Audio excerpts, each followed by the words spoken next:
Setiap hari Arafah berkumpul 40 aulia di gunung sekitar wilayah Makkah. 40 aulia ini tersebar di seluruh dunia. Dan setiap tahun mereka berkumpul di bukit ini. Di antaranya ada yang datang terbang, menaiki sajadah seperti Aladin, dan ada pula yang muncul dari bumi.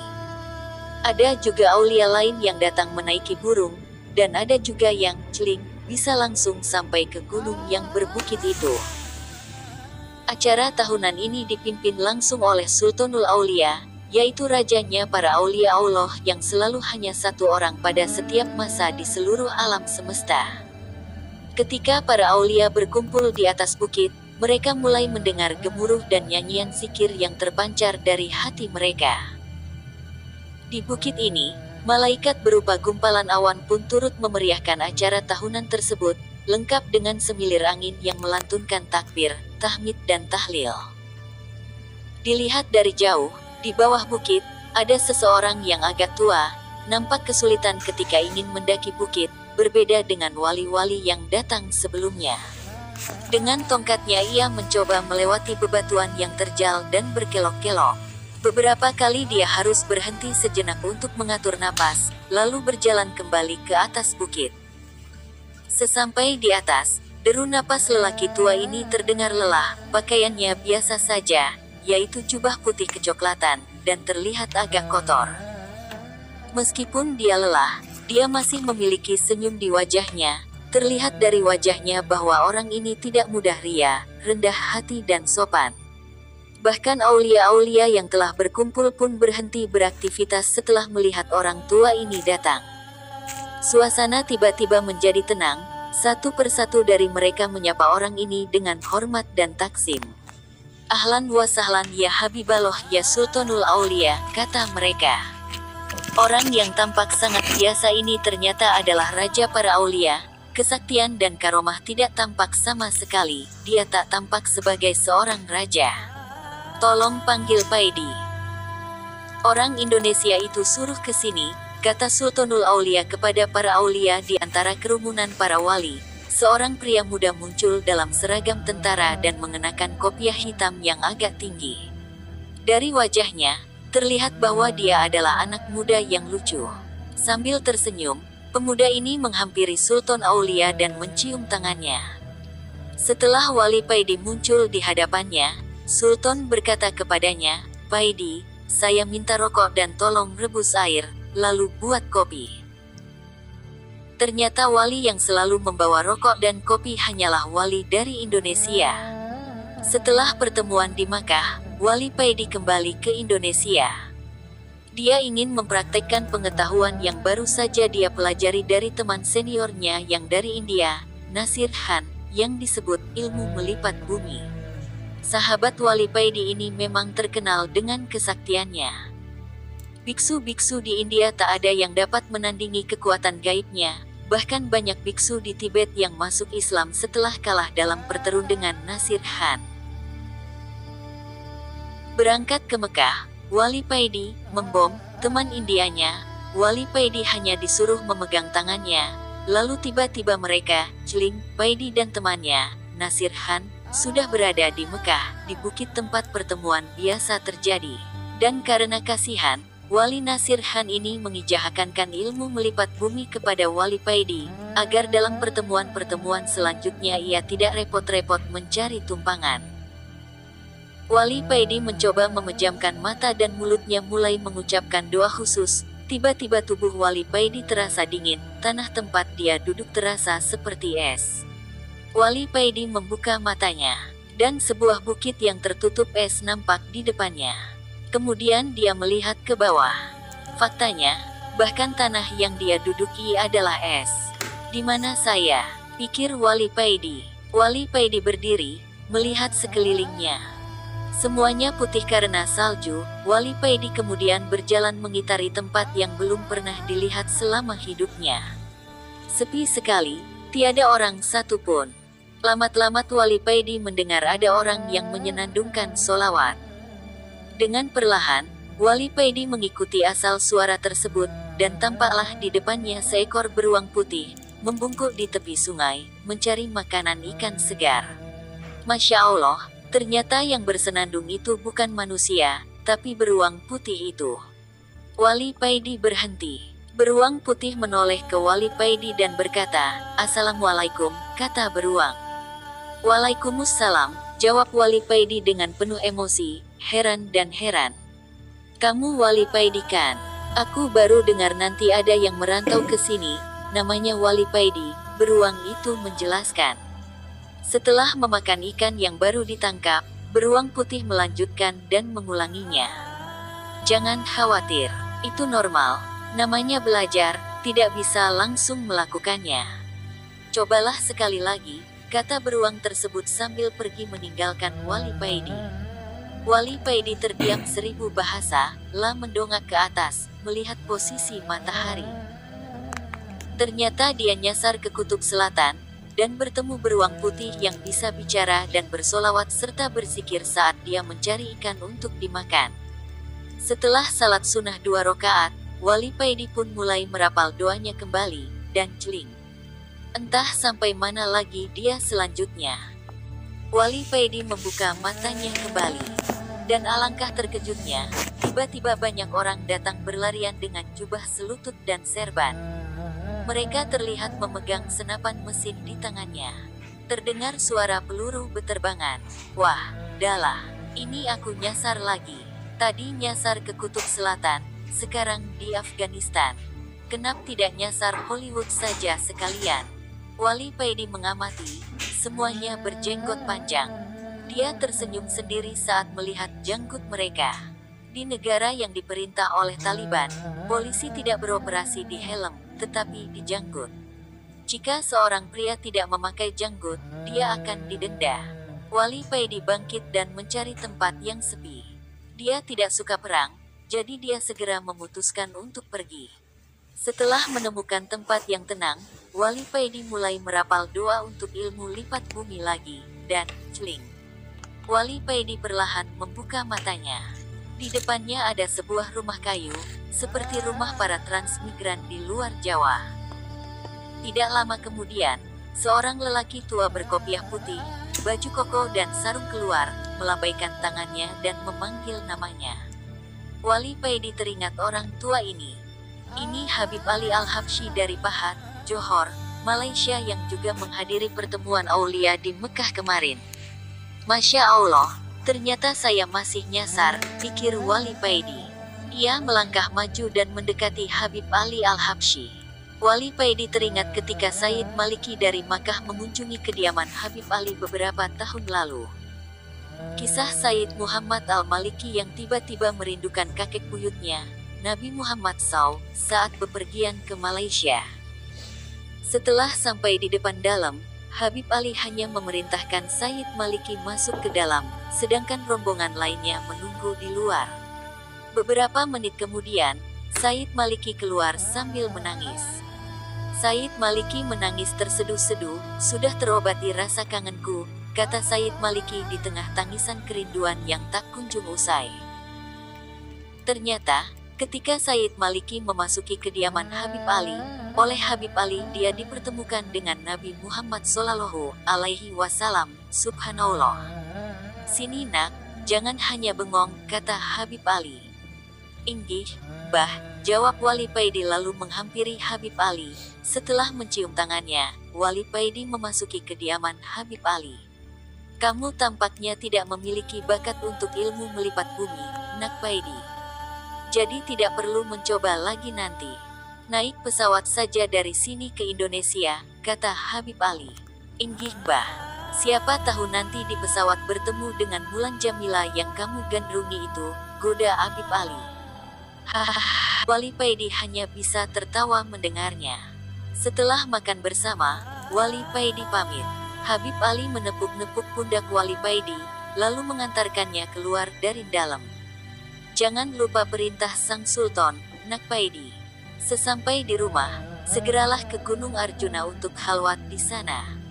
"Inggih, Bah." Wali Paidi beranjak pergi ke bandara. Pulang naik pesawat ke Indonesia. Setelah beberapa hari di Indonesia, Wali Paidi ini berencana melakukan nyepi ke Gunung Arjuna seperti yang diperintahkan oleh Sang Sultan. Wali Paidi mulai berkemas untuk berangkat. Berpes-pes rokok sudah disiapkan, Ji Samsu, gudang garam dan jarum semua sudah lengkap, dan tak ketinggalan pula kopi satu black juga di bawahnya.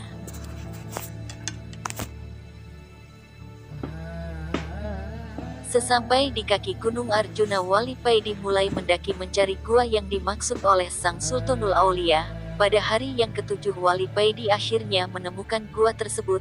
Gua itu mulutnya kecil dan tertutup ilalang tapi dalamnya luas. Di pojok kiri ada sumber mata air yang jernih dan di pojok kanan ada batu yang menyerupai meja. Mungkin oleh pemilik gua ini dulu meja batu itu dipakai untuk sholat. Wali Paidi meletakkan barang bawaannya di sebelah batu yang mirip meja tersebut, dan pergi menuju ke mata air untuk mandi dan berwudhu. Ketika mandi, hati Wali Paidi dengan sendirinya berzikir melantunkan asmanya. Pengetahuan ruhani Wali Paidi semakin bertambah, hatinya berbunga-bunga tanpa dapat dia cegah, nur basyirohnya semakin terang benderang. Setelah berwudhu, Wali Paidi mendirikan sholat di atas batu yang mirip meja itu. Segera Wali Paidi tenggelam dalam kehusyuan, hingga ratusan rakaat tanpa terasa telah berlalu. Wali Paidi baru sadar ketika terdengar suara ayam berkokok. Wali Paidi turun dari batu menuju tempat perbekalannya untuk membuat kopi dan duduk santai sambil merokok. Panci sudah dikeluarkan dan rokok Ji Samsu refill sudah disiapkan. Tapi alangkah kagetnya Wali Paidi ini ketika mencari korek tidak ada. Dia keluarkan semua isi tas, tapi tetap aja korek tidak ditemukan. Waduh, ciloko iki, Wali Paidi bergumam sendiri. Dia melihat kopi satu black yang aromanya begitu harum dan berpes-pes rokok berbagai merek tergeletak di samping kopi. Wes, muspro kabeh iki, kok koreknya malah gak ke bawah, kata Wali Paidi mulai kesal. 1-2 hari dilalui Wali Paidi tanpa kopi dan rokok, dan pada hari yang ketiga Wali Paidi tidak tahan, hatinya gundah ketika melihat kopi dan rokok yang terkulai tak berguna. Wali Paidi mulai membaca hizib, semua hizib ia kerahkan dan setelah membaca Asy-Syifa 3 kali Wali Paidi ini mengusapkan telapak tangannya pada matanya dan biar seluruh alam jin dan makhluk halus lainnya tampak sangat jelas. Nampak oleh Wali Paidi segerombolan jin di luar gua sebelah kiri, sekitar 10 meter dari mulut gua. Wali Paidi mendatangi gerombolan jin yang terdekat dengan gua itu. Melihat Wali Paidi datang, mereka tampak ketakutan. Ada yang punya korek api? Tanya Wali Paidi kepada bangsa jin. Kami tidak punya korek, jawab mereka. Tanpa banyak bicara Wali Paidi langsung mengobrak-abrik tempat para jin tersebut. Para jin lari tunggang langgang dan banyak yang terluka. Selanjutnya setiap tempat yang ada jinnya didatangi oleh Wali Paidi. Dan kalau ditanya jawabannya tidak punya korek api, maka Wali Paidi ini langsung mengobrak-abrik tempat tersebut. Gemparlah seluruh bangsa jin di Gunung Arjuna, seluruh desa dan kota dari kerajaan jin di Gunung Arjuna ini telah hancur diobrak-abrik oleh Wali Paidi. Nama Wali Paidi menjadi momok yang menakutkan di kalangan bangsa jin. Akhirnya tibalah Wali Paidi di pusat kerajaan bangsa jin tersebut. Ketika sampai di gerbang kerajaan, Wali Paidi disambut oleh 2 prajurit yang oleh raja mereka diperintahkan untuk menyambut Wali Paidi dan mengantarkan kepadanya. Tampak wajah-wajah yang ketakutan di wajah prajurit jin saat melihat Wali Paidi.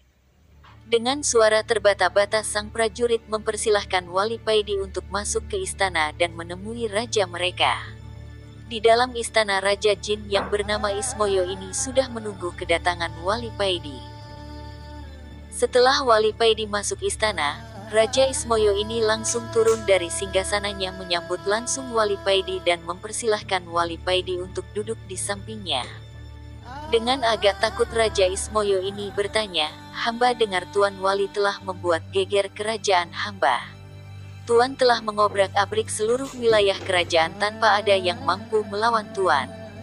Apakah yang Tuan cari, sehingga Tuan sangat murka? Mungkin hamba bisa membantu." Wali Paidi pun menjawab, "Aku mencari korek, apakah Anda punya?" Para prajurit tegang menunggu jawaban raja mereka. senjata tombak dan pedang mereka pegang dengan erat, bersiap seandainya ada hal-hal yang tidak diinginkan. Keringat yang berbau kemenyan keluar dari pori-pori para prajurit jin, suasana tegang sangat terasa, saking tegangnya ada prajurit yang terkencing-kencing di celana, hehehe. Tuan Wali, untuk apakah korek tersebut kalau hamba boleh tahu, tanya Raja Ismoyo. Buat menyalakan ini dan membuat ini, jawab Wali Paidi sambil menunjukkan rokok dan kopinya. Hanya untuk itu, tanya Raja Ismoyo heran. Ya, hanya untuk ini, jawab Wali Paidi singkat. Raja Ismoyo membatin, Wali ini aneh, masak hanya gara-gara pingin ngerokok dan ngopi aja dia telah menghancurkan kerajaanku, dasar Wali Sembrol. Namaku Paidi bukan Sembrol, sahut Wali Paidi. Ah, maaf Tuan. Ternyata Tuan bisa membaca isi hati hamba. Raja Ismoyo mulai takut dan heran. Terus, gimana? Sampeyan punya korek apa tidak? Tanya Wali Paidi lagi.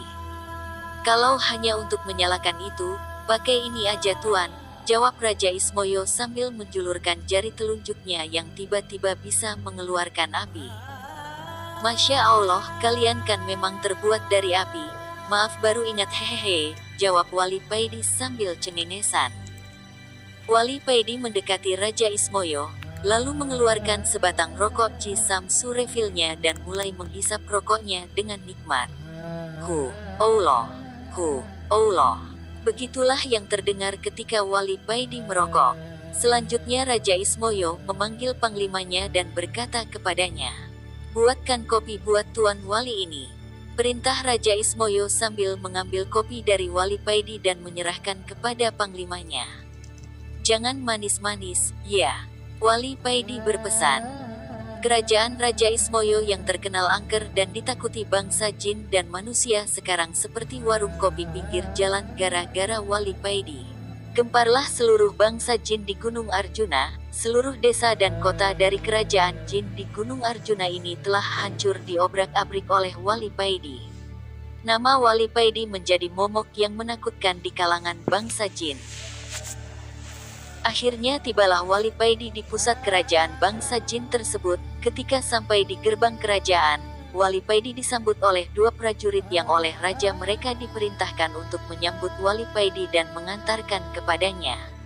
Tampak wajah-wajah yang ketakutan di wajah prajurit jin saat melihat Wali Paidi. Dengan suara terbata-bata sang prajurit mempersilahkan Wali Paidi untuk masuk ke istana dan menemui raja mereka. Di dalam istana Raja Jin yang bernama Ismoyo ini sudah menunggu kedatangan Wali Paidi. Setelah Wali Paidi masuk istana, Raja Ismoyo ini langsung turun dari singgasananya menyambut langsung Wali Paidi dan mempersilahkan Wali Paidi untuk duduk di sampingnya. Dengan agak takut Raja Ismoyo ini bertanya, hamba dengar Tuan Wali telah membuat geger kerajaan hamba. Tuan telah mengobrak-abrik seluruh wilayah kerajaan tanpa ada yang mampu melawan Tuan. Apakah yang Tuan cari, sehingga Tuan sangat murka? Mungkin hamba bisa membantu. Wali Paidi pun menjawab, aku mencari korek, apakah Anda punya? Para prajurit tegang menunggu jawaban raja mereka. Senjata tombak dan pedang mereka pegang dengan erat, bersiap seandainya ada hal-hal yang tidak diinginkan. Keringat yang berbau kemenyan keluar dari pori-pori para prajurit jin, suasana tegang sangat terasa, saking tegangnya ada prajurit yang terkencing-kencing di celana, hehehe. Tuan Wali, untuk apakah korek tersebut kalau hamba boleh tahu, tanya Raja Ismoyo. Buat menyalakan ini dan membuat ini, jawab Wali Paidi sambil menunjukkan rokok dan kopinya. Hanya untuk itu, tanya Raja Ismoyo heran. Ya. Hanya untuk ini, jawab Wali Paidi singkat. Raja Ismoyo membatin, Wali ini aneh, masak hanya gara-gara pingin ngerokok dan ngopi aja dia telah menghancurkan kerajaanku, dasar Wali Sembrol. Namaku Paidi bukan Sembrol, sahut Wali Paidi. Ah, maaf Tuan, ternyata Tuan bisa membaca isi hati hamba. Raja Ismoyo mulai takut dan heran. Terus, gimana? Sampeyan punya korek apa tidak? Tanya Wali Paidi lagi. Kalau hanya untuk menyalakan itu, pakai ini aja Tuan, jawab Raja Ismoyo sambil menjulurkan jari telunjuknya yang tiba-tiba bisa mengeluarkan api. Masya Allah, kalian kan memang terbuat dari api. Maaf baru ingat hehehe, jawab Wali Paidi sambil cengengesan. Wali Paidi mendekati Raja Ismoyo, lalu mengeluarkan sebatang rokok Cisamsu refillnya dan mulai menghisap rokoknya dengan nikmat. Hu, Allah, hu, Allah. Begitulah yang terdengar ketika Wali Paidi merokok. Selanjutnya Raja Ismoyo memanggil panglimanya dan berkata kepadanya, "Buatkan kopi buat Tuan Wali ini." Perintah Raja Ismoyo sambil mengambil kopi dari Wali Paidi dan menyerahkan kepada panglimanya. "Jangan manis-manis, ya," Wali Paidi berpesan. Kerajaan Raja Ismoyo yang terkenal angker dan ditakuti bangsa jin dan manusia sekarang seperti warung kopi pinggir jalan gara-gara Wali Paidi. "Sampeyan tidak merokok?" tanya Wali Paidi. "Tidak," jawab sang raja. "Apakah sampeyan jin Muhammadiyah?" tanya Wali Paidi lagi. "Saya tidak mengerti apa yang Tuan maksud," jawab Raja Ismoyo heran. "Maaf, agama sampeyan apa?" tanya Wali Paidi. "Saya tidak beragama," jawab Raja Ismoyo. "Oh, begitu," gumam Wali Paidi. Keduanya lalu terdiam. "Maaf, Tuan, doa apa yang Tuan baca, sehingga Tuan begitu sakti dan tidak bisa dikalahkan oleh para prajurit saya?" tanya Raja Ismoyo penasaran. "Kisip dan solawat," jawab Wali Paidi. "Maukah Tuan mengajarkan kepada saya?" pinta Raja Ismoyo. "Ya, boleh saja. Tapi sampeyan harus masuk Islam dulu," jawab Wali Paidi. Lalu Raja Ismoyo memanggil panglimanya, memerintahkan kepadanya untuk mengumpulkan seluruh rakyat dan semua prajuritnya. Dalam sekejap Balai Agung Istana ramai dipenuhi prajurit dan rakyat, bahkan sampai meluber keluar istana.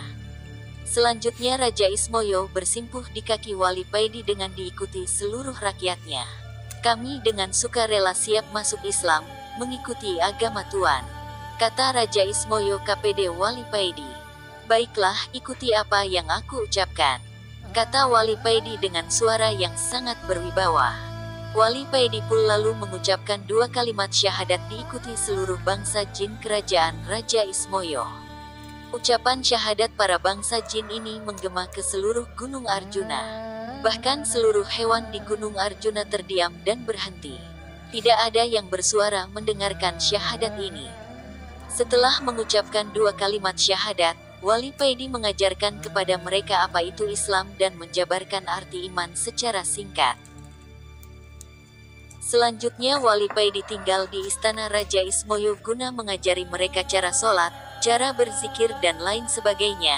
Setelah beberapa minggu tinggal di istana, Wali Paidi akhirnya mohon pamit kepada Raja Ismoyo. "Kami masih butuh bimbingan dari Tuan, sudilah kiranya Tuan tetap tinggal di sini beberapa hari lagi," pinta Raja Ismoyo kepada Wali Paidi. "Jangan khawatir, suatu aku akan datang lagi kemari," kata Wali Paidi. Dan dengan tersenyum Wali Paidi mendekati Raja Ismoyo dan memegang dada Raja Ismoyo, sambil berkata, "Ajaklah hatimu untuk berzikir tiada henti, ucapkan Allah. Allah, secara berkesinambungan, dalam keadaan apapun teruslah berzikir, dan berusahalah selalu dalam keadaan mempunyai wudhu. Agar andai Allah mencabut nyawamu, kamu dalam keadaan suci." "Terima kasih Tuan, pesan Tuan akan kami laksanakan," jawab Raja Ismoyo dengan tazim. "Kalau hatimu sudah bisa berzikir, maka Allah sendiri yang akan membimbingmu," kata Wali Paidi. "Apakah kami akan menjadi wali seperti Tuan kalau hati kami sudah bisa berzikir sendiri?" tanya Raja Ismoyo. Ha, jangan sekali-sekali punya niat ingin menjadi wali. Karena keinginan itu termasuk nafsu. Berzikirlah karena Allah Subhanahu wa Ta'ala, jangan ada niatan yang lain, jelas Wali Paidi.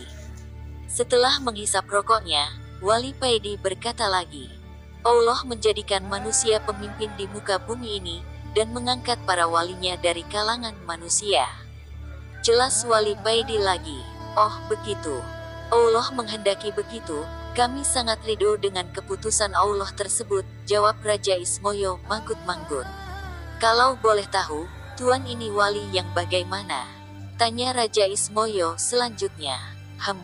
Aku adalah wali abdal. Wali pengganti. Kalau istilah dalam sepak bola sebagai pemain cadangan. Wali tingkat rendah. Aku dulu seorang abdi seorang kiai. Tugasku hanya menyiapkan bersih-bersih. Setelah kiaiku meninggal, akulah yang dipilih Allah sebagai gantinya, terang Wali Paidi. Jadi wali itu jumlahnya tetap sama dari dulu sampai sekarang?